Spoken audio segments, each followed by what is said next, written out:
Hello दोस्तों, स्वागत है आप लोग के अपने यूट्यूब चैनल स्टडी पॉइंट 11 में। दोस्तों हम लोग देख रहे हैं एसएससी जीडी परीक्षा 2023 के लिए एग्जाम एनालिसिस वीडियो। और इस वीडियो में दोस्तों बात करेंगे हम लोग 16 जनवरी के पूछे गए सेकंड शिफ्ट में प्रश्न, जिसमें जीके और हिंदी के हम लोग प्रश्न देखते हैं। आप लोग को पता है दोस्तों, ठीक है।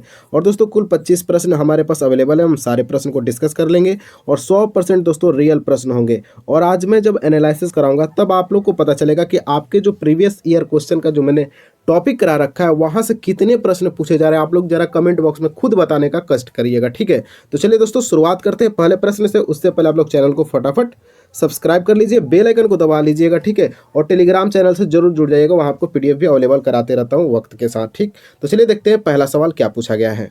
हाँ दोस्तों, पहला सवाल है आपके सामने कि जो कभी बूढ़ा ना हो उसके लिए एक शब्द बताना है। क्या दोस्तों आप लोग देखें 150 प्रश्न का वो वीडियो।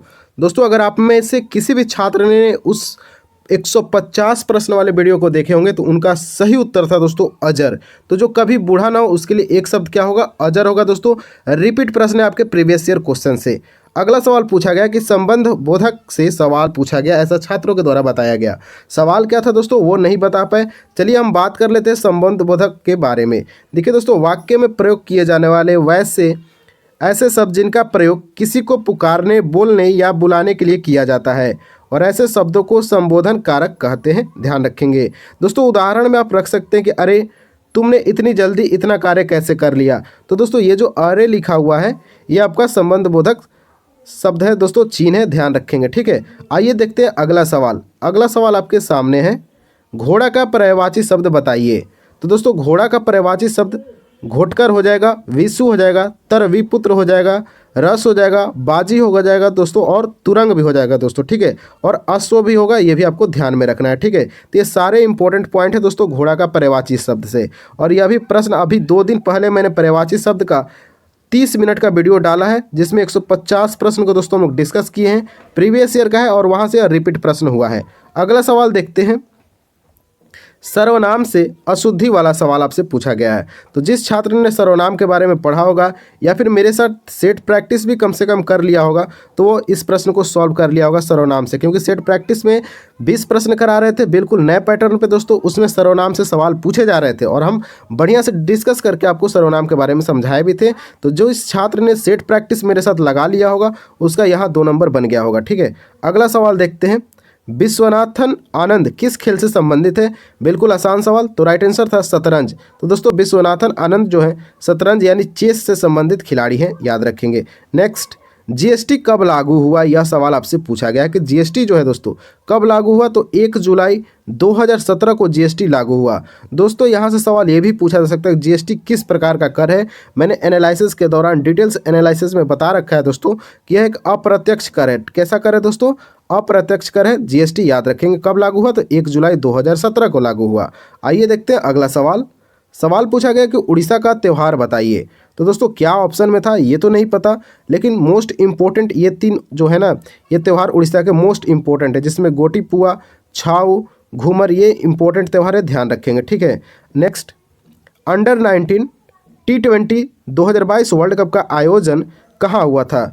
तो दोस्तों इसका आयोजन की बात करें तो T20 अंडर 19 वर्ल्ड कप का आयोजन की बात करें तो वेस्ट इंडीज़ में हुआ था, ठीक है। और विजेता रहा भारत, उपविजेता रहा इंग्लैंड। ये फैक्ट आपको ध्यान में रखना है। आने वाले शिफ्ट में विजेता और उपविजेता से सवाल पूछेगा, तो विजेता भारत रहा है और उपविजेता इंग्लैंड रहा, और आयोजन वेस्ट इंडीज़ में हुआ अंडर 19 T20 वर्ल्ड कप का।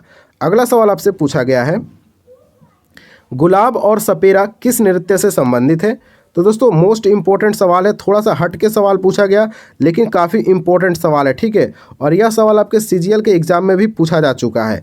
तो गुलाब और सपेरा किस नृत्य से संबंधित है दोस्तों? तो हो जाएगा कालबेलिया। और आप लोग को याद है 10 जनवरी के पहले शिफ्ट में कालबेलिया से सवाल बना था, और दोस्तों उसको थोड़ा सा गहरे पॉइंट में ले गया है और पूछ लिया कि गुलाब और सपेरा किस नृत्य से संबंधित है। तो राइट आंसर भी होगा कालबेलिया। दोस्तों कालबेलिया नृत्य भारत के राजस्थान राज्य का एक लोक नृत्य है, ये भी याद रखना है, हालांकि यह प्रश्न पूछ लिया गया है। और इसे सपेरा नृत्य या फिर स्नेक चार्म डांस जैसे अन्य नामों से भी जाना जाता है, याद रखेंगे। अगला सवाल देखते हैं, फूलदेई त्यौहार किस राज्य से संबंधित है? तो दोस्तों फूलदेई त्यौहार जो है उत्तराखंड राज्य से संबंधित है। तो त्यौहार से लगातार सवाल बने जा रहे हैं और आप लोग दोस्तों इस टॉपिक को अच्छे से कर लीजिएगा, ठीक है। तो फूलदेई त्यौहार उत्तराखंड में मनाया जाता है। नेक्स्ट, योजना आयोग। योजना आयोग से तो सवाल बनना ही है दोस्तों, ठीक है, चाहे आप किसी भी पेपर को उठा के देख लीजिए, योजना आयोग का सवाल वहाँ से बनता है। तो देखिए दोस्तों, पूछा है कि योजना आयोग के अध्यक्ष कौन होते हैं, तो प्रधानमंत्री दोस्तों, ठीक है। और इसी योजना आयोग के जगह पर क्या आ गया दोस्तों, नीति आयोग को ला दिया गया। ये भी आपको फैक्ट को याद रखना है, ठीक है। तो अभी पूछ ले कि नीति आयोग का अध्यक्ष कौन है, तो प्रधानमंत्री नरेंद्र मोदी हैं नीति आयोग के अध्यक्ष, याद रखेंगे, ठीक है। हालांकि डिटेल्स में हम लोग बात कर चुके हैं। आइए देखते हैं अगला सवाल, नदी का पर्यायवाची शब्द बताइए। तो दोस्तों, नदी का पर्यायवाची शब्द अब कितना बार कराया जाए, एनालिसिस में कितना बार करा दिया गया, ठीक है। प्रीवियस ईयर में जो पर्यायवाची शब्द का टॉपिक मैंने कराया उसमें 2 से 3 बार करा रखा है। तो अब कितना बार सेट प्रैक्टिस, हाँ सेट प्रैक्टिस में कितना बार हम लोग देख चुके हैं नदी का पर्यायवाची शब्द।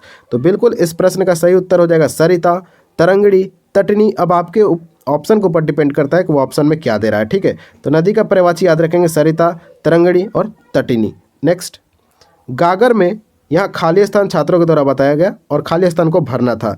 तो दोस्तों बिल्कुल आसान मुहावरा है यह। तो गागर में सागर, गागर में सागर, तो यहाँ क्या भरा जाएगा दोस्तों, सागर भरा जाएगा, याद रखेंगे, ठीक है। नेक्स्ट, लंगोटी में फाग खेलना मुहावरा का अर्थ बताइए।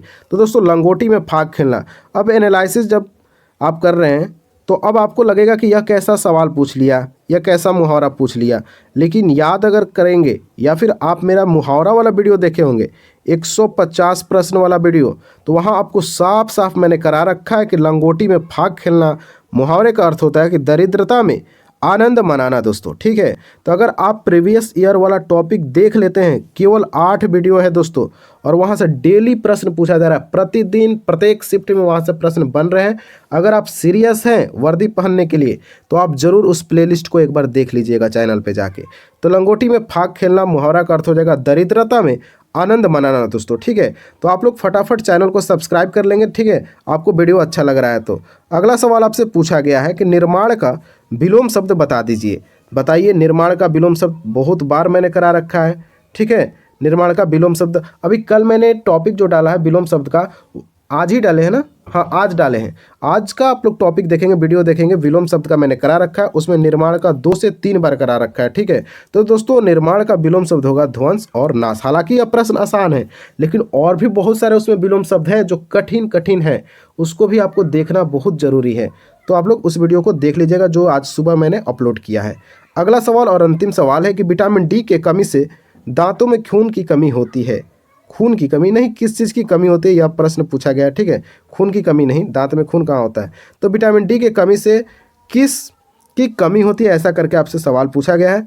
तो दोस्तों उसका सही उत्तर था कैल्शियम का कमी होता है, ठीक है। दांतों में किसकी कमी हो जाती है, कैल्शियम की कमी हो जाती है। तो याद रखेंगे मोस्ट इंपॉर्टेंट, यह आपके विटामिन से सवाल भी पूछे जा रहे हैं, तो विटामिन वाला टॉपिक भी फटाफट आप लोग क्या करेंगे, देख लीजिएगा, क्योंकि अगर आज मेहनत करते हैं तो आने वाले समय में आराम करेंगे, ठीक है। एक बार नौकरी लग जाएगी, बेरोजगारी का जो मुहर लगा है ना आप पे, वो मुहर हट जाएगा। तो बेरोजगारी के मुहर हटाने के लिए आप लोग ज़बरदस्त तरीका से पढ़िए। एग्जाम के समय दोस्तों कोई लापरवाही नहीं करना है, ठीक है। जितना नंबर बटोरना है बटोर लीजिए, ठीक है। कट ऑफ पे मत जाइए कि कट ऑफ कितना जाएगा, आप कितना करके आते हैं वो इंपॉर्टेंट है दोस्तों, ठीक है। आप जितना करके आए, अगर 60 प्लस कर दिए सही कॉन्फिडेंस के साथ, तो आपका रिजल्ट है दोस्तों, आप दौड़ने की तैयारी अभी से कर सकते हैं, ठीक है। और 60 से अधिक सही करने के लिए आपको लगातार मेहनत करना पड़ेगा। चलिए मिलते हैं अब नेक्स्ट वीडियो के साथ, तब तक के लिए जय हिंद, जय भारत।